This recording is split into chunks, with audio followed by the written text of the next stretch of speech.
Hello, welcome back to my channel. Leave a like and a subscribe if you want to. Now, I like to always show my hotel rooms, and this is what I stayed in.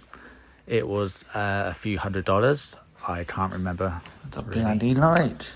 but I had a memorable time here, actually, a very funny time. So when I first arrived in Where's the Orlando light by in the coach from bathroom? Tampa, I got an Uber to my hotel, and I was too early to check in. So I left my bag with the hotel, and they put it in a storage facility, and I said I would come back later. So I went out and I did a few fun things. I went to Ripley's, believe it or not. I went to the Orlando Eye and the theme park there. And then I went to WWE's training facility performance center. And then I went to a American and English pub, and there I had a few drinks. And then I arrived back at my hotel, gone about 11:40 odd p.m. And that's where there was a big, massive queue. There was a massive queue that day, and there was this African American staff member, and there was only one person at the reception checking people in. It was a long queue, and I had a decision to make. I was half drunk. Now, number one, I could have gone straight up to the counter and said, "Can I have my suitcase and my key? Can I check in?" And that would be it. But I felt like that would be a bit rude, so I thought of another decision of either going either to the back of the queue and wait for ages, or do I join in the middle of the queue and meet some friends? And I thought, well, actually, yeah, I did that. I thought, okay, I went up to the barrier and I lifted up this seatbelt sort of rope ribbon thing, just leaned back, and I said, "Hi guys, I'm your friend for a few hours," and I told them my situation.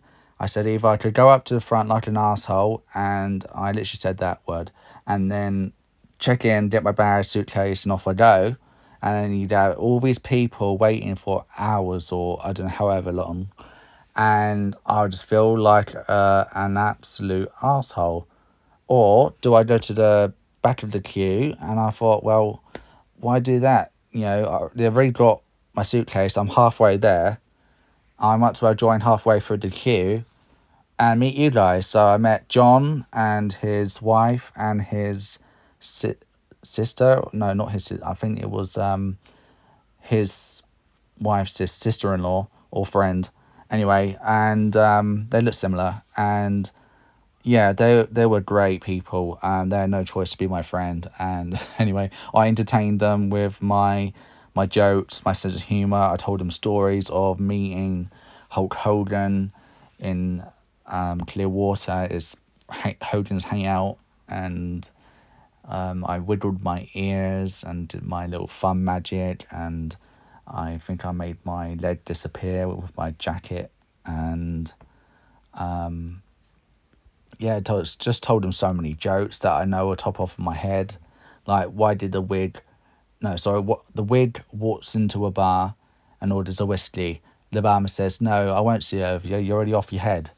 And a man walks into a bar, ouch. And a pair of jump please go and walks into a bar. The barman says, "I'll serve you, but I don't go starting anything."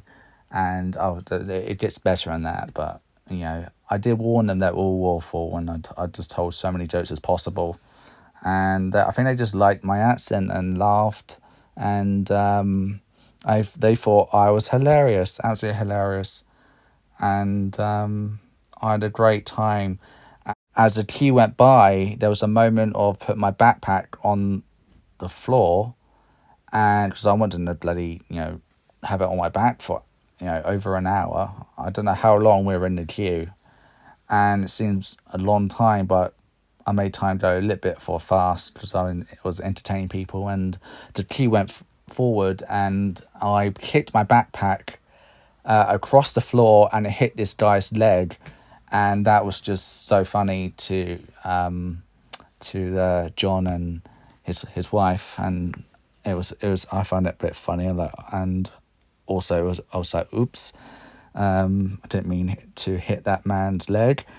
And then it got to the point of, oh, did you want a free pen? And I was like, going to the counter, and I was offering people free pens. So like, come on, take. And he's like, I think John or someone was like, oh, you can't take that. I was like, of course you can. They're free. We've been waiting in this queue for long enough. We deserve a pen. And I was handing out free pens, and then to the queue, and I was doing some tricks like the Undertaker, with rolling my eyeballs and all sorts. It was a memorable moment, and if you're like me, you've got a big sense of humour, I think you can go far in life in queues and make other people's days and holidays great by just making them laugh. And it helps you because you got like halfway through the queue and it weren't too bad, and it was just great. It really was. And then the next day, I went on a boat, and they called me up, and I then had I showed them around on the boat, looking at all these mansions in Fort Lauderdale, and it was really cool. A memory, and I'm friends with them on Facebook today. So that was John and his sister-in-law.